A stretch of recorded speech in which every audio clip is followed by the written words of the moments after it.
Lions family, take a deep breath, because what we witnessed in this game wasn't just a matchup, it was an emotional earthquake, the kind that shakes any fan to their core. A battle nobody expected to spiral into that kind of madness, but one that ended up putting the entire season's future right on the edge. Every drive, every mistake, every moment, everything revealed who's truly ready to fight and who's still flirting with disaster. So before we relive this roller coaster together, go ahead and hit that like button to support the channel, and drop a comment below. What went through your mind when this game turned into pure chaos? Let's get into it, because today, the truth needs to be told. Go Lions! From the first snap, it was clear that the secondary wasn't ready for the storm-famous Jameis was about to unleash. He threw for 366 yards and made the Lions' defensive backfield look nothing like the unit we've seen this season. DJ Reed struggled so badly that even fans holding their breath could see the rust dripping off him in real time. When a single receiver, Wan'Dale Robinson, racks up 156 yards, you know something went very wrong. Detroit shut down the run beautifully, but the air attack sliced through them for most of the afternoon. And honestly, that's what made the win feel so bizarre. You win the ground battle, you lose the sky, and somehow, you're still alive at the end. But let's spin this to the part everyone wants to talk about, the offense. Jared Goff wasn't perfect, but he was poised. He delivered 279 yards, 2 touchdowns, and 1 interception behind an offensive line that looked overwhelmed far too often. The pressure was relentless. The mistakes were visible, yet Goff stayed steady, and that mattered. But even his performance took a back seat to the man who carried the entire city on his back. Jahmyr Gibbs didn't just have a big game, he authored a classic. 219 rushing yards on just 15 carries, 2 touchdowns, and the overtime dagger that sealed the win. He didn't run the ball. He detonated every time he touched it. When an offense is stuck, you need a spark. But Gibbs wasn't a spark. He was a wildfire, ripping through the Giants' defense in ways that felt unfair. And truthfully, without Gibbs, this team isn't sitting at 7 wins. He has become the most dangerous offensive weapon Detroit has, and right now it isn't even close. If the record were better, we'd be talking about him in legitimate Offensive Player of the Year conversations. Amon-Ra St. Brown added his usual production, 9 catches, 149 yards, and a touchdown, yet even he had to fight through a game filled with drops. In fact, the entire receiving corps seemed stuck in molasses. 5 drops total. J-Mo had 2. St. Brown had 2. And in a game this tight, every single one of those mistakes could have been the difference between celebration and heartbreak. It's clear the talent is there, but the consistency has to return fast, especially with a short week ahead. On defense, the story shifted late. The line looked flat, unimpactful, and at times completely outmatched until the fourth quarter finally woke them up.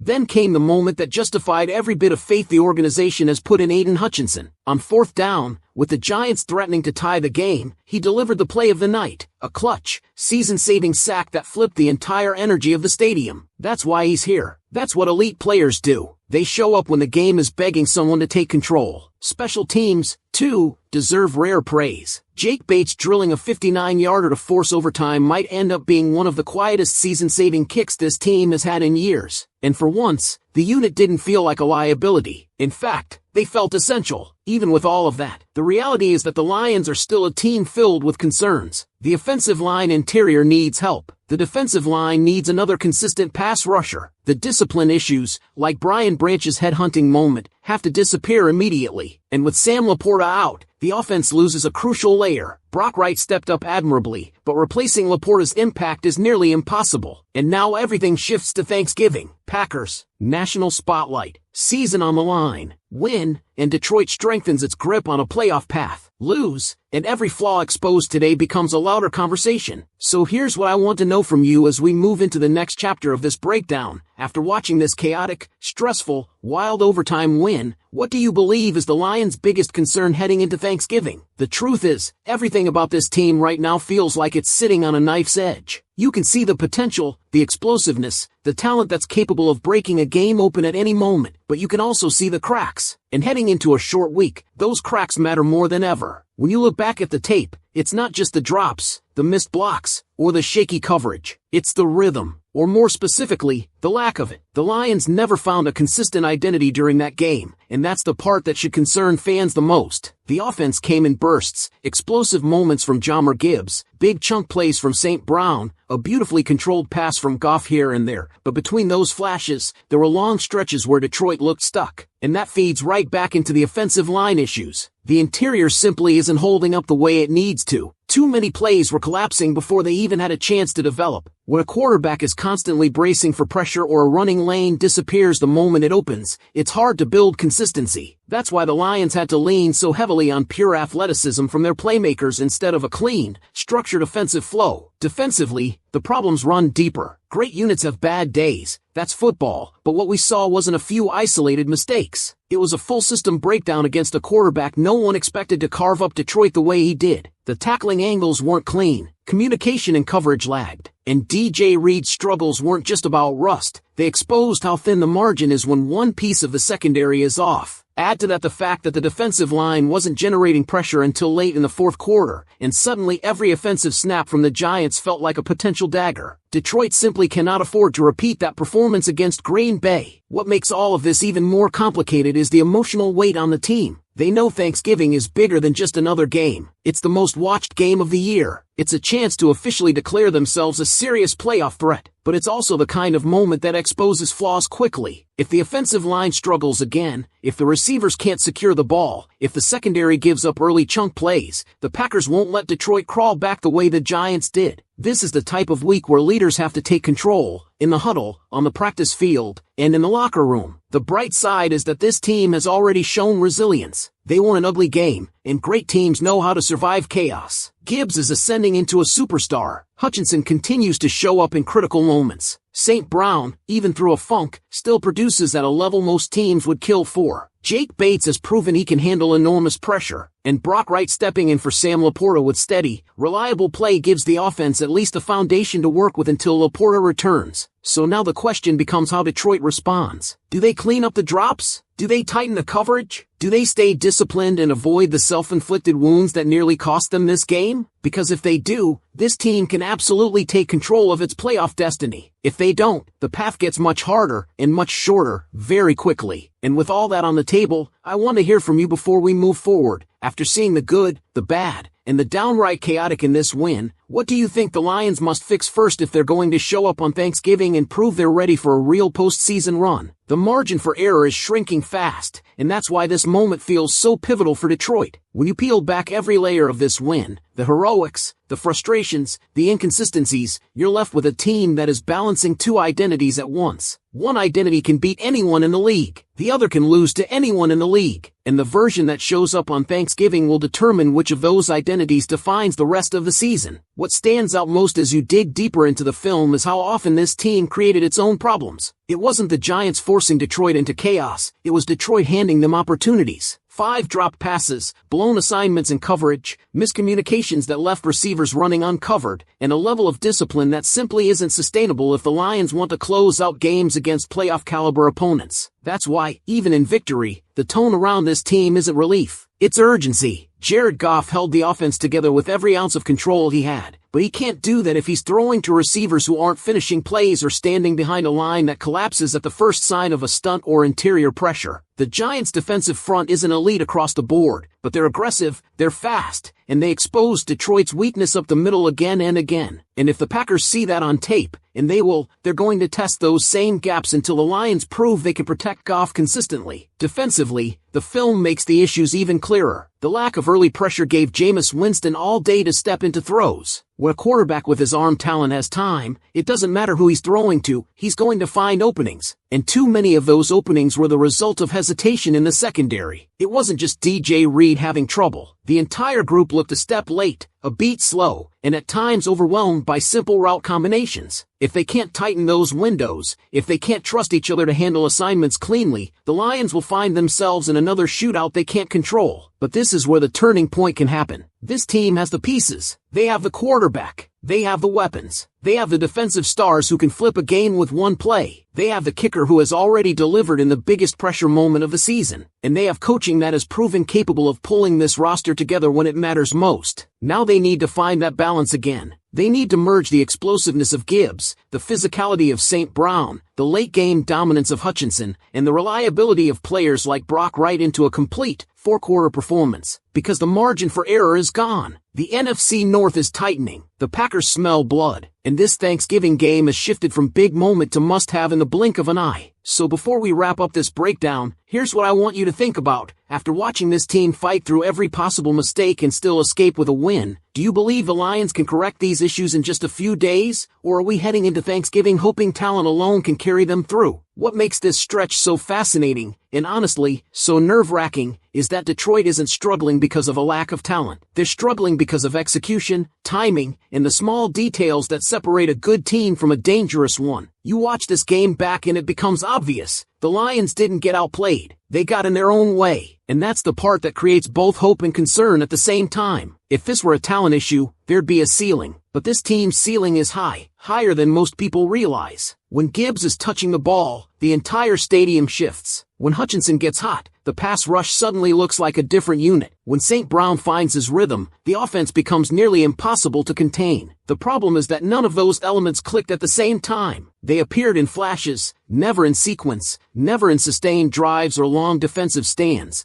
and that's exactly why the game spiraled into chaos instead of control. And this is where coaching becomes critical. Not in the sense of motivation or sideline energy, Dan Campbell has that part locked down, but in the fine-tuning, the accountability, the adjustments that turn sloppy wins into complete performances. With a short week ahead, these coaches don't have the luxury of slow corrections. They need to compress a full week of preparation into a handful of days while also healing, adjusting, and breaking down a Packers team that just earned a win of their own. Every rep in practice from here on out has to be game speed. Every correction has to stick on the first attempt. Every player has to walk into Thursday already mentally synced, because there is no time to recover from early mistakes on a national stage. The players know it, too. You could see it in their reactions after the game, not relief, not celebration, but a quiet understanding that this wasn't their best. Gibbs wasn't cheering wildly after that overtime run. He walked off like someone who expects more from the offense. Goff didn't look like a quarterback thrilled with the stat line. He looked like a leader who knows the protection has to improve if the Lions want to make noise in December. And Hutchinson, even after the game-saving sack, didn't treat it like a personal victory, because he knows the defensive line can't wait until the fourth quarter to show up again. This is what defines a contender, not the perfect games, but how they respond to the flawed ones. The Lions have been through too much growth, too much heartbreak, and too much rebuilding to let execution be the thing that derails their season. They have fought for years to get to a point where 7 wins by late November is even possible, and now they're standing in front of a doorway that leads to something bigger, playoff position, divisional control, and maybe even something beyond that. But none of it matters if they don't walk through that doorway on Thanksgiving. So now that we've dissected every piece of this wild, chaotic, season-shaping win, let me turn it back to you as we close out this breakdown. With the playoffs still within reach and the biggest game of the season just days away, do you believe this team can pull itself together and deliver the complete performance Lions fans have been waiting for? Everything about this moment feels like the season is teetering between two outcomes, and both feel equally possible. On one side, you have a Lions team that has shown, over and over, that it can rise to the moment, that it can deliver explosive plays, elite-level execution, and game-changing performances from its biggest stars. On the other side, you have the version of this team that lets small mistakes snowball into big problems, that loses focus at the worst possible times, and that still struggles with the consistency needed to dominate 4 quarters against quality opponents. And now the Lions are staring at the biggest test yet. Can they take the lessons from this messy, stressful overtime win and turn them into a complete performance with barely any time to reset? Because the truth is, this wasn't just another win. It was a warning, a wake-up call, a reminder that raw talent can only carry you so far. Gibbs can tear through defenses. Hutchinson can make game-saving plays. Goff can command the offense. St. Brown can rack up yards even in a funk. But if the fundamentals aren't there, if drops continue, if protection breaks down, if the secondary hesitates, if discipline slips, then it doesn't matter how many stars this roster has. You can't rely on heroics every single week. What has to happen now is a shift, a sharpening, a moment where the locker room collectively realizes that this is the point in the season where great teams separate themselves from average ones. The talent is there, the coaching is there, the leadership is there. What Detroit needs now is precision, and that comes down to every unit taking ownership. The receivers have to focus on securing the ball before anything else. 5 drops in one game can't happen again. The offensive line has to communicate and adjust better to interior pressure, otherwise Goff will spend another game trying to survive instead of attack. The The secondary must treat last week not as a trend, but as an anomaly they refuse to repeat. The defensive line has to bring the urgency Hutchinson showed at the end from the first snap of the game. And the discipline, the penalties, the unnecessary risks, all of that has to tighten immediately. If they can do that, then this Thanksgiving matchup becomes more than just a game. It becomes a statement. A moment where Detroit proves it's not just winning on talent and adrenaline, but on structure, execution, and growth. A moment where the Lions show the league that the chaos of last week wasn't who they are, it was just a step on the way to becoming who they're meant to be. But if they don't, if the same issues linger, if the same cracks reappear, if the same inconsistencies show up again under the national spotlight, then suddenly the road to the playoffs gets much longer and much harder. So as we wrap up this full continuation, here's the real question for every fan watching this unfold. After everything we've seen, the highs, the lows, the dominance, the mistakes, do you believe this Lions team can sharpen up, correct the flaws, and show the world on Thanksgiving that they're truly built for January football? And if you're ready for it, make sure you're subscribed, hit the like button, and stick around. The next video is already on your screen, and we're diving even deeper into what this upcoming matchup really means for Detroit's season. And as the dust settles from that overtime escape, you can feel something shifting around this team, a mixture of urgency, expectation, and that familiar Detroit edge that comes when the season reaches its breaking point. Fans aren't looking for moral victories anymore. They're not satisfied with flashes of brilliance or highlight plays that mask deeper issues. This fan base wants complete football. They want a performance that leaves no doubt, no controversy, no sense that the Lions survived their own mistakes. They want the kind of game that tells the rest of the league loud and clear, Detroit is done apologizing for winning. That's what makes this next chapter so important, because the truth is, the Lions have too much talent to keep living in the margins. Jahmyr Gibbs shouldn't need to carry the team on his back for the offense to function. Aiden Hutchinson shouldn't have to wait until the closing minutes to make the turning point play. Jared Goff shouldn't be navigating collapsing pockets every other snap. And guys like St. Brown shouldn't be battling through unnecessary